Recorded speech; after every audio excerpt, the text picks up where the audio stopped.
Yang ke-34, mahal dalam menentukan mahar. Ini menyelisihi syariat.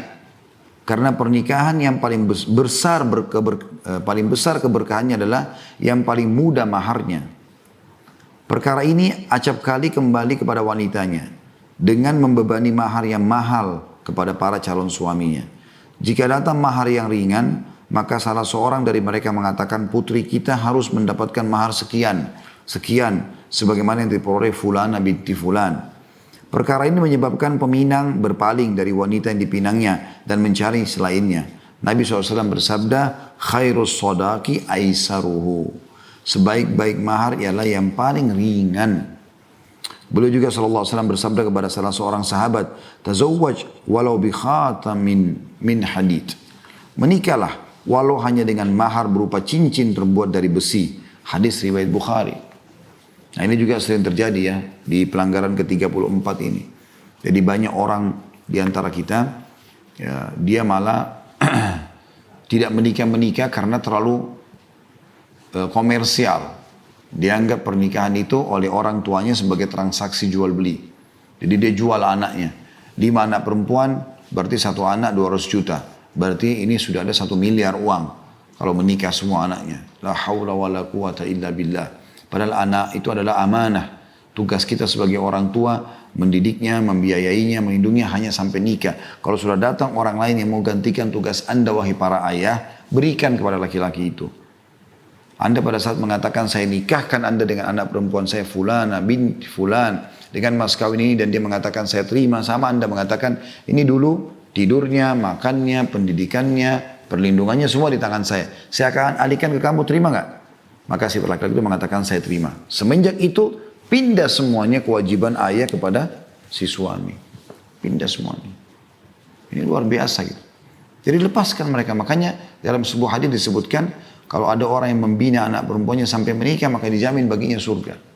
Jadi sudah luar biasa. Serahkan kepada orang. Biarkan orang ya serah terima untuk dilindungi. Tapi tanpa memutus silaturahim. Cuma Anda sudah tidak punya kewajiban lagi memberikan makan, minum, pendidikan, segala macam. Biarkan suami. Makanya suami yang beragama yang bisa melakukan itu. Tidak mungkin yang lainnya gitu. Begitu juga dengan ada tradisi sebagian suku kita di Indonesia ini. Unik juga gitu. Yang mereka lakukan adalah. Mereka menganggap teman-teman sekalian transaksi, pernikahan itu transaksi jual beli. Mirip dengan yang pertama. Tapi ini persaingan antara saudara. Ya, saya pernah begitu melihat ya, ada kasus-kasus terjadi. Jadi kalau misalnya kakaknya dilamar, kasih maharnya 30 juta. Dia sebagai adik harus 40 juta. Adiknya lagi 50 juta. Adiknya lagi 100 juta dan seterusnya. Dianggap dia lebih hebat kalau dia bisa lebih daripada kakaknya. Bukan itu, bukan itu. Keberkahan yang kita cari dalam pernikahan. Orang tua atau wali daripada anak perempuan gembira kalau mereka sudah bisa mendapatkan tiket surga karena menyerahkan anaknya perempuan pada suaminya. Yang begitu hadis Nabi SAW kan. Dan begitu juga dengan anak perempuan bergembira kalau dia sudah bisa sekarang berbakti ya selain sama orang tuanya sebelum nikah sekarang sama suaminya. Dia juga sekarang bergembira karena sudah siap untuk menjadi ibu buat anak-anak karena sudah ada sperma halal yang bisa tertumpahkan di rahimnya. Dia sudah bisa menjadi tanda kutip pabrik-pabrik manusia. Itu. Jadi dimudahkan. Mudahkan mahar itu. Jangan dipersulit. Di Indonesia sudah bagus sebenarnya ada sebagian orang menikah dengan perangkat alat sholat, dengan Al-Quran, dengan apalah. Gitu kan. Bahkan ada sahabat teman-teman, namanya Ummu Sulaim. Seorang janda sebenarnya ibu ini ya. Dia punya julukan Rumaisa atau Gumaisa. Dijamin surga oleh Nabi SAW wanita ini. Sangat solehah. Pada saat suaminya bernama Malik, diajak sama dia masuk Islam, tidak mau masuk Islam, ribut sama Ummu Sulaim. Dia marah-marah karena Ummu Sulaim ajak dia masuk Islam. Dia keluar dari rumah ketemu musuhnya berantem, akhirnya terbunuh dia, mati dalam keadaan kafir. Temannya Malik ini namanya Abu Talha, orangnya baik, tapi masih dalam keadaan kafir. Dia tahu temannya meninggal, punya istri terkenal cantik, soleha, baik, janda punya anak. Terus dia mengatakan, Abu Talha mengatakan, saya mau melamar kau hai Ummu Sulaim. Maka kata Ummu Sulaim radhiyallahu anha, tidak ada orang yang menolak laki-laki seperti kamu. Maksudnya Abu Talha juga ini tampan, kaya, punya banyak kelebihan lah. Tapi kau dalam keadaan kafir, saya muslimah, nggak bisa. Kalau kau mau masuk Islam, Aku akan jadikan masuk Islammu sebagai maharku. Bayangkan. Keimanan yang didahulukan. Maka Abu Talha tertarik. Nggak perlu keluar duit, nggak perlu apa. Dia mengatakan, baik, bagaimana saya masuk Islam? Yang penting saya bisa nikah sama kamu. Maka kata Ummu Sulaim, silakan ketemu Rasulullah SAW. Masuk Islam Abu Talha, kemudian menikah dengan Ummu Sulaim.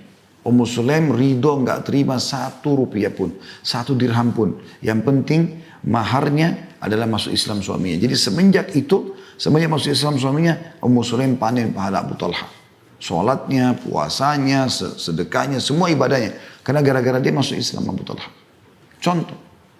Ya, kalau kita tidak, hitung-hitungan dulu. Ini yang datang pakai mobil apa. Sampai kadang-kadang akhirnya banyak laki-laki menipu. Dia datang melamar karena tahu yang dia lamar adalah perempuan kaya. Pinjamlah mobil Mercy-nya siapa, pinjamlah mobil Ferrari-nya siapa supaya dilihat kaya. Ternyata setelah nikah, motor pun nggak punya gitu kan.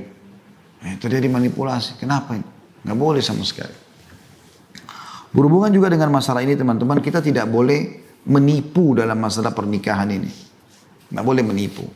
Kata Nabi SAW dalam sebuah hadis yang sahih, laki-laki manapun, tentunya masuk juga dalam masalah perempuan sebenarnya, tapi ini difokuskan laki-laki, yang mengiming-imingkan seorang wanita, kalau kau menikah sama saya akan berikan kamu ini, berikan kamu itu, banyak janjinya. Kemudian dia tidak melakukannya, bahkan dia bersumpah sama Allah dia akan melakukan awalnya, tapi setelah itu dia mengkhianatinya. Maka dia, misalnya istrinya sudah nikah, tanya, mana katanya janjinya mau kasih mobil, mau kasih rumah, mau. Ternyata dia bilang, itu kan dulu janji aja. Yang penting dia sudah tidurin perempuan itu, na'udzubillah. Maka dia akan bertemu dengan Allah pada hari kiamat sebagai seorang pezina. Walaupun di dunia dia statusnya suami, tapi dia akan ketemu dengan Allah sebagai seorang pezina. Dan sebaliknya. Atau yang lain, kata Nabi SAW, siapapun yang mengiming-imingkan seseorang, ini kasusnya bukan pernikahannya, meminjam uang. Sampai bersumpah sama Allah, kalau proyek ini ya, atau utang yang akan dia pinjam, dia pasti akan kembalikan. Ini akan proyek menjanjikan, akan menguntungkan dan seterusnya. Dan dia bohong sampai akhirnya terhalalkanlah harta saudaranya itu. Dan akhirnya dia pergi setelah itu kena menipu, dia nggak jujur, maka dia akan bertemu dengan Allah sebagai seorang pencuri. Nah, jadi ini harus hati-hati teman-teman sekalian. Tidak boleh main-main soal seperti ini. Ya. Kita kembali kepada mahar tadi. Jadi teman-teman mudahkan mahar itu, jangan persulit. Baik Anda wanita ataupun wali wanita. Ini bukan transaksi jual beli. Tetapi ini adalah ya, ibadah kepada Allah Subhanahu wa ta'ala. Mudahkan ibadah itu. Dan saya juga ditiberatkan, jangan pernah hubungkan teman-teman sekalian antara menikah dengan prestasi dunia. Gak ada hubungannya sama sekali. Ya, kita dahulukan agama kita daripada prestasi-prestasi dunia. Allahu a'lam.